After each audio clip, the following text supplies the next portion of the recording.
Welcome to High Street Matters, a podcast from Bira, the British Independent Retailers Association.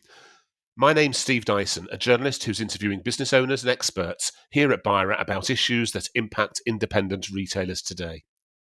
High Street Matters explores crucial subjects from consumer trends to retail crimes and from parking charges to staffing, providing top tips to help businesses stay ahead of the curve. In this new episode, we're going to ask three independent traders what's needed from Keir Starmer's new Labour government to help the sector.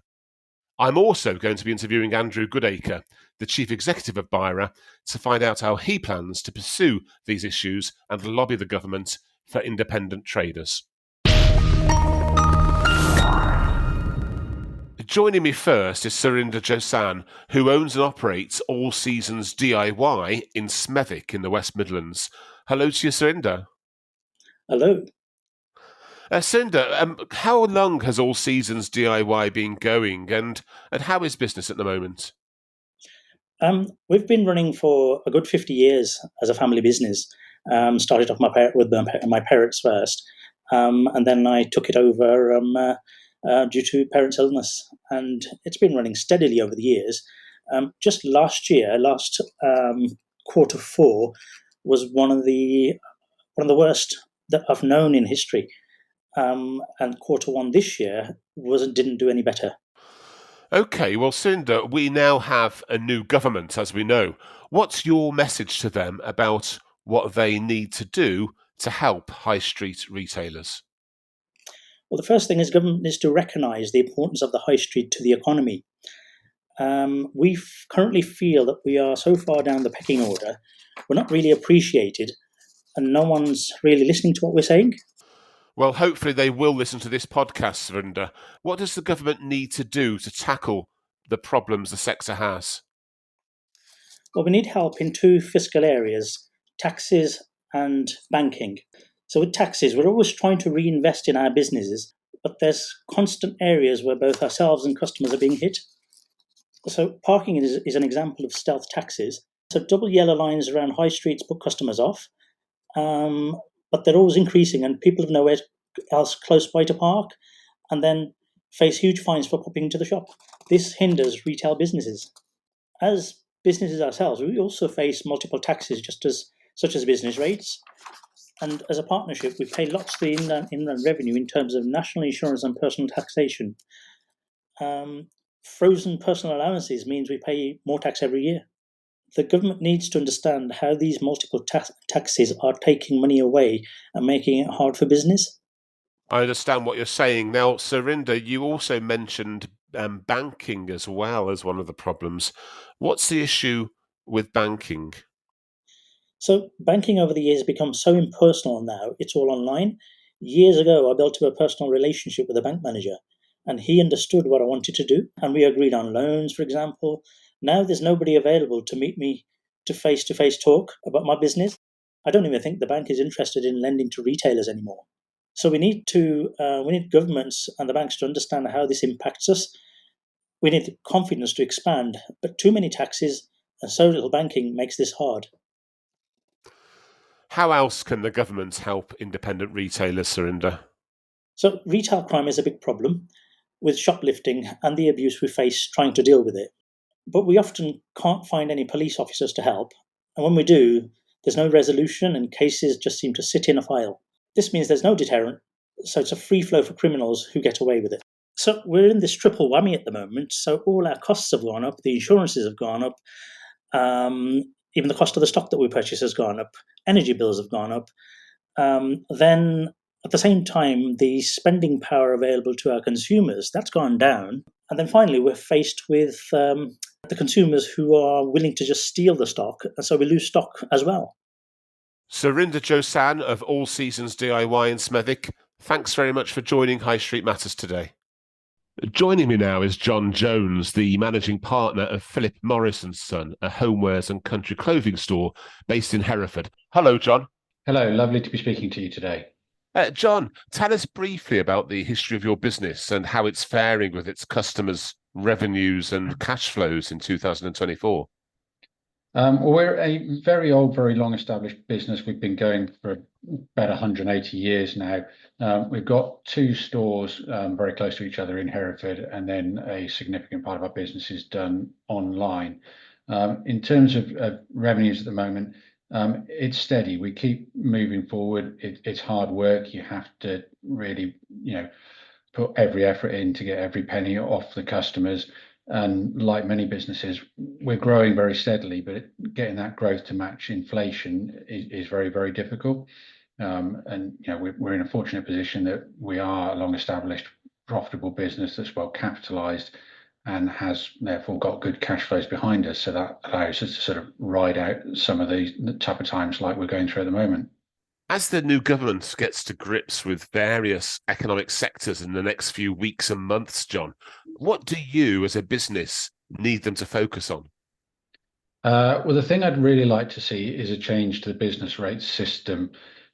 We've had under the previous government a series of temporary reductions in business rates, which are very welcome and I think have been hugely important for the high street and keeping businesses in the high street.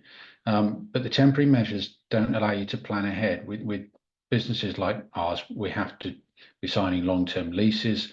And when you've got a long-term lease, you can then justify investing in the property because you've got security of being there for a few years, but you can't commit to those kind of decisions when you don't know whether you've got crippling business rates to be paying that make staying in the location unviable.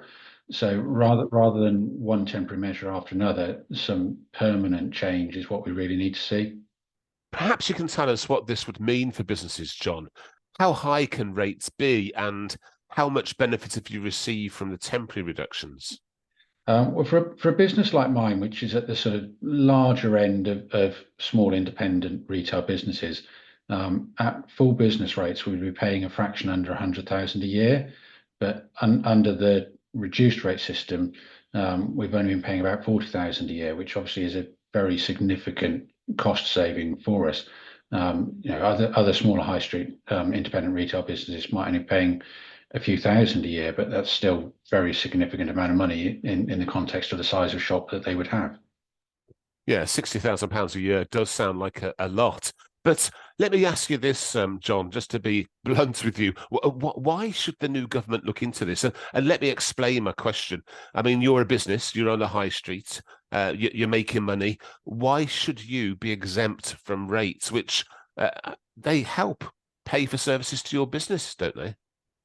They do absolutely, but I think the argument would be that particularly on city centre businesses like my own, the economic cost of regenerating those areas, if they have no viable purpose, is very significant. With buildings in city centres, they're old, they're not fit for purpose, they're expensive to run, they're impractical. They're not like out of town retail parks where everything's more modern and more efficient. And so if those buildings don't have a viable economic purpose, then you get into the situation where you've got these very rundown town centres that need huge amounts of investment to regenerate them, which is arguably even worse. The nation's huge debts mean that the new government says it's going to be strapped for making any unannounced tax cuts. So how do you think it can afford to reduce business rates, John? I don't think it's necessarily a case of businesses not paying their way because I think they should. But I think there needs to be a fundamental rebalancing that the business rate system, it hasn't caught up with the digital age. And so you've got huge business rates on city centre properties and historic properties in areas that would have been valued very highly in previous eras. But in the digital age, you can now have businesses that are sort of, running on very, very low business rates bills because everything's in the cloud and offshore and that sort of thing. And so they're not paying their way, even though they're substantially larger and more profitable businesses. And you've also got businesses that are operating from overseas and shipping everything from China and paying no costs in this country whatsoever, but benefiting economically enormously from this country. And so it's not a case of stopping businesses from having to pay. It's a case of rebalancing business rates to a system that is fit for the modern digital age.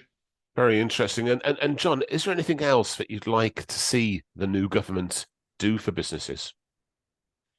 Well, I think one of the things that businesses, large and small, are really struggling with is over-regulation. That by the time business owners have finished with health and safety and employment law and planning laws and environmental laws and so on, they haven't got very much time left to actually run their business and buy and sell things. And there's sort of just an ever-growing number of things that you've got to do before you can open the doors and have complied with everything that you've got to comply with. So if they could stop that over-regulation so that we can all focus more time on doing the day job, I think that would help and allow more innovation and investment from businesses, particularly in these high street locations. John, many thanks for joining us and telling us about those different demands you have for the new government. Hopefully they'll get to hear them from listening to this podcast. John Jones, managing partner of Philip Morris & Son, a homewares and country clothing store based in Hereford. Many thanks for joining High Street Matters today. I'm now going to talk to Karen Ferret. She's the managing director and owner of Wilkies, a Scottish independent multiple retailer. Hello to you, Karen. Good morning. Karen, briefly tell our listeners about Wilkies. Where is the business? What does it sell and how are things going up there? So Wilkies is a Scottish independent family-owned retailer. We have been trading in Scotland for over 125 years. I've not been in the business quite that long. I have worked in the business for nearly 27 years and owned it for about 13. We're purely bricks and mortar stores. At peak, we were up to 15 locations across Scotland. We've now got 6 locations across Scotland. Reducing we really halved our stores this time last year. Thanks, Karen. Now, what is the most important thing that you want to see from the new government, Karen, and why do you want to see that? Ultimately, we're a retailer, traditional retailer on the high street, still absolutely passionate about being an investor in the Scottish high street. So important for our local economy, for the attraction of tourists coming into Scotland, and passionate to still be able to open our doors onto the Scottish high street and put throughput back into the economy. Ultimately, there's a few huge challenges for all businesses, but especially retail. We have a huge rising increase in living wage. Everybody does, but there's nothing to offset that. And there has been discussions around reduction of national insurance contribution for businesses. That hasn't happened. We're still obviously paying the higher rate for that. So there's no offset for the increase in living wage. Some help towards the allowance for national insurance would be good. It's obviously 5,000 at the moment. Ultimately, if we're going to keep on meeting these nearly 10% increases in living wage, it's a huge rise every year with the normal challenges that the high street faces, more expensive car parking, the local authorities not helping us with that. The rates are still exceptionally high. In Scotland, we pay 75% more rates. We have had no help from the Scottish Government, albeit they have been allocated money through the Barnett consequentials. It's not been passed on to retailers. So any help on national insurance would be fantastic. If there was anything the new government could do on energy, rather than businesses being tied into higher contracts, if the wholesale prices were to come down, if there's any control over that at all. But ultimately, anything that they can do will protect what the high streets give back to the economy. But it's also British and Scottish real estate. What happens to these buildings when they lie empty? It's a huge investment to go into a unit that's dilapidated, that's been empty for many years. And as they get more empty units, it's much more challenging to get them filled back up again. Karen, we'll make sure we get those points in front of the new government for you. Karen Ferret, Managing Director and owner of Wilkies, a Scottish independent multiple retailer. Thanks very much for joining High Street Matters today. Let's find out what Andrew Goodacre, the Chief Executive of Bira, thinks about what's been said so far. Hello, Andrew. Hello, Steve. Listening to Surinder Josan, Andrew, stealth taxes like parking fines and the lack of personal banking facilities were among his biggest concerns. Are those things that you hear a lot from Bira members? Yes, it is. The latest stats I saw confirmed that it's more than £1 billion worth of revenue from parking fees that go to local authorities, and increasing. And we tend to call this a shopping tax because it's really a barrier and a taxation on people who want to use a high street, want accessibility.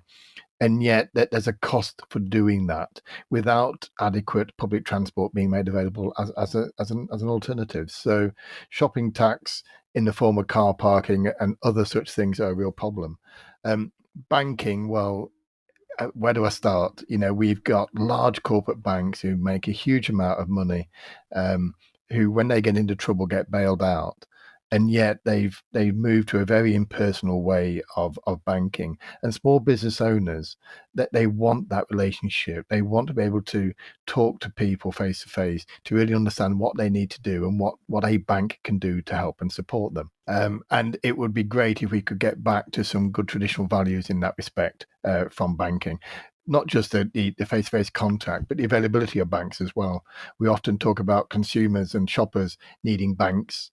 What businesses do, they need banks to bank money, to get change, to complete daily transactions. So in a way, banking is moving away from small business rather than helping it. Surinder's overall point, Andrew, was that traders need confidence to invest in their own businesses. How else can the new government help build that confidence? What hard-working entrepreneurs, people who run these shops, need to know is that if they wish to invest in it, and it costs money to invest in a shop, to fit it out costs money, that there's some way that they can get that money back through their hard work, through their ability to attract new customers and to sell to those customers, but also know that the taxation system will not punish them for doing so. And corporate taxation, you pay from day one. As soon as you make a profit, you start paying taxation. Now, we're employees. I get a tax allowance before I pay any tax, which is absolutely valid.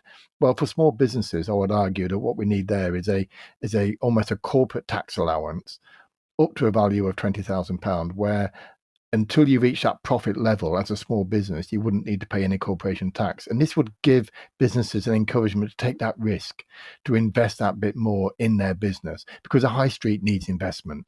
And it's steps like that. It takes a brave government to do it, but it's necessary if we want these businesses and high streets to continue to thrive in the future. Talking of taxation, Andrew, you heard me talk to John Jones, and he provided real insight into the challenges of business rates for independent traders. Did you agree with what you heard him say? Absolutely. I've been involved with British independent retailers, Bira, now for many years, and from day one, business rates has been the number one issue. It's been a burden placed upon them. Since 1981, I think it was, when it was first introduced. It's got more expensive in that time. And although there are some reliefs in place now, and John, I think, referenced a discount, it's called the retail discount, that smaller retailers receive, the fact it's temporary, and we have to wait every 12 months for the Chancellor to renew that, and it's not guaranteed until that's done. That alone means that retailers are on a knife edge, really, thinking, well, are my business rates, one of the biggest costs in my business, going to increase? And if they are, then you heard John's figures. He's at the larger end, but he pays over £100,000 worth of business rates. He could see a significant increase if that changed. So the business rate system is not fit for purpose, and John was saying that. And I think the point that John made is 2 points I don't think have come out loud enough and clear enough. High street businesses, often traditional buildings, are more expensive to run. It's harder and more expensive to change. They're harder and more expensive to refurbish, and that's why the big sheds, as they call them on retail parks, are very efficient properties built for what they are used for, shopping sheds, and easier and cheaper to run. And I think John's right. We need to shift some of the burden away from the city centres, away from his type of premises and other smaller retailers, into those larger retailers on those retail parks. And then you've got the digital impact. And none of us believe that the digital businesses pay enough tax in any way, shape, or form. And readjusting the business rate system would level that playing field. It's really interesting, business rates, because up in Scotland, where we spoke to Karen Ferret, the owner of the Wilkes chain, she highlighted how the rates relief that has been provided in recent years has not even seen the light of day north of the border. That must be a real issue for Scottish businesses. Well, I'm not against devolved powers. I think that makes a lot of sense, and I think it's right that the Scottish government has control over its over the Scottish economy. But I think what is wrong that if they are given money through the Barton agreement that is set up between the English government and devolved countries, then they absolutely should use that money in the way it's been designated for. And running a shop in business is no different to running in Scotland, rather, is no different to running a shop in England. You've got the same cost pressures. National minimum wage applies across the UK. The rate system applies across the UK. Energy costs apply across the UK. So for Scotland and Wales now to split themselves away from what English businesses see means that you're putting Scottish businesses and Welsh businesses at a complete disadvantage compared to their English counterparts. And I can really understand Karen's and her colleagues' frustrations at seeing support being given to English businesses and yet less support being given to Scottish businesses through a political decision made by the Scottish government. And that is massively frustrating. Karen also called for cuts to national insurance and more flexible energy contracts. She was referring to how you can get tied into very high energy rates and then not escape them when the overall cost of energy is going down. How can the government help with those two very different elements of finance? When you look at the cost of running a business, we tend to focus on the property costs. So business rates is effectively a property cost. Then we look at labour as also the other major cost that most businesses have. And we all want to pay a fair wage to people. That's why the national minimum wage or national living wage is readily adopted by retailers, independent retailers, throughout the UK. And some pay even more because they value their staff that they have in their businesses. But national insurance could be made better and easier for the employer. There's an employer's allowance that's given, and it's only set at £5,000. And that only recently increased for the first time in many years. And we've long argued that the national insurance allowance given to employers, which reduces their national insurance bill, should increase by the same level as the national living wage increases, so that there's an offset there that helps the employer pay their employees that fair wage, but also helps them manage the cost and the burden of doing so. Then in terms of energy, well, it is absolutely wrong that if I'm a consumer with my own energy bill, I get the chance to move energy suppliers quite readily. A business, you just don't get to do that. You get locked into contracts, many of which are very high. And even if energy prices come down, the contract price stays where it is for those number of years. And there's got to be a way, I would have thought. And we've spoken to Ofgem about this. This isn't necessarily a government issue. I think it's much more of a regulator issue that says you've got to look at the market, because these suppliers are using the businesses to pay for the discounts they're giving the consumers. And really, they should be looking harder at that process and allowing businesses to benefit when prices go down, because at the same time, when prices go up, they're applied almost immediately. The balance between the power of the supplier and the business customer, in terms of energy, there is no balance there. All the powers with the supplier because of the way the contracts are written. And we would like to see the regulator, with government support, ensure that businesses have more flexibility. One other thing that came up from the traders, I think it was John Jones, he discussed the hurdles created by regulations, Andrew. Yeah, I think John called them time robbers. And John runs quite a large independent business, and he's got a team of people with him, but even he finds it difficult to manage the amount of regulations. And none of us are saying we don't want health and safety. None of us are saying we don't want to be safe for our customers and do the things we need to do. Absolutely right. But there does seem to be a tendency in this country to gold plate some of the regulations that are brought in. And also not to differentiate sufficiently between a large business who have the resources to apply the regulations and manage them, and a small business owner who really doesn't have that time to do so. And we are often asking for new regulations, for exemptions for smaller businesses based on the number of employees or the amount of turnover they have, because in reality it wouldn't apply to them. We've got a good example coming up, Martin's Law, which is a very good thing. It came from the Manchester Arena bombing. It's requiring businesses, or venues as it's called, to be more diligent in their health and safety, in their awareness of terrorism, and all those aspects that came to the fore due to that horrible incident. Shops have been included in this as a venue, and again, unless we're careful, we're going to bring businesses in that really are not targets for terrorism. They're not targets for that kind of activity. And yet those businesses will have to comply or face the consequences, often in the form of fines and so on. So we do need to look at regulations. We do need to make sure that they are proportionate to the business that they're aimed at, and for the problem they are aiming to solve. And if we can do that more effectively, then you'll get better acceptance from small businesses, but also they'll have time to focus on what's important to them, which is making a success of the business that they own. Finally, Andrew, what else will you be pushing the new government to do for the sector? We have one single objective, and that's to enable independent retailers to succeed. That's all we want to do. So our conversations and our engagement with government, irrespective of who's in power, doesn't change. We want to see them invest in high streets. We want to see them encourage that investment from the businesses on those high streets. And we want to see them reduce the burden of running a business on that high street.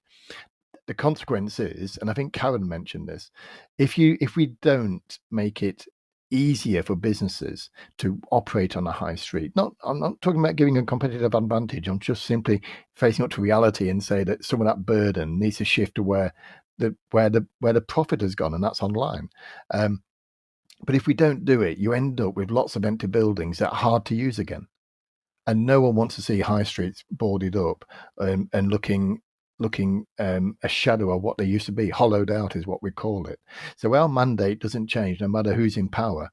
They need to recognise the value of high streets and independent retailers to their communities, to their local economies, and with the right support, you will see economic growth at that level as well. So we engage with the new ministers, we engage with the new secretaries of state to educate them in the needs of independent retailers, and we'll do that very vigorously and hold them to account and ensure that the independent retailers come to the fore of their thinking and get the support they need. Andrew Goodacre, the Chief Executive of Bira, thanks once again for joining High Street Matters. And I'm sure we'll be asking Keir Starmer's new Labour government to listen to the important points made in this, our latest episode. And thanks to you, our audience, for listening to High Street Matters, an original podcast series for Bira, the British Independent Retailers Association. If you enjoyed the points raised today, you can find and listen to previous episodes by simply searching online for High Street Matters Bira. And you can find out more about these and other related subjects by visiting Bira's website at bira.co.uk. Meanwhile, we'll be back soon with more interviews with some of the UK's most successful independent retailers and with top experts here at Bira. High Street Matters. Thanks for listening.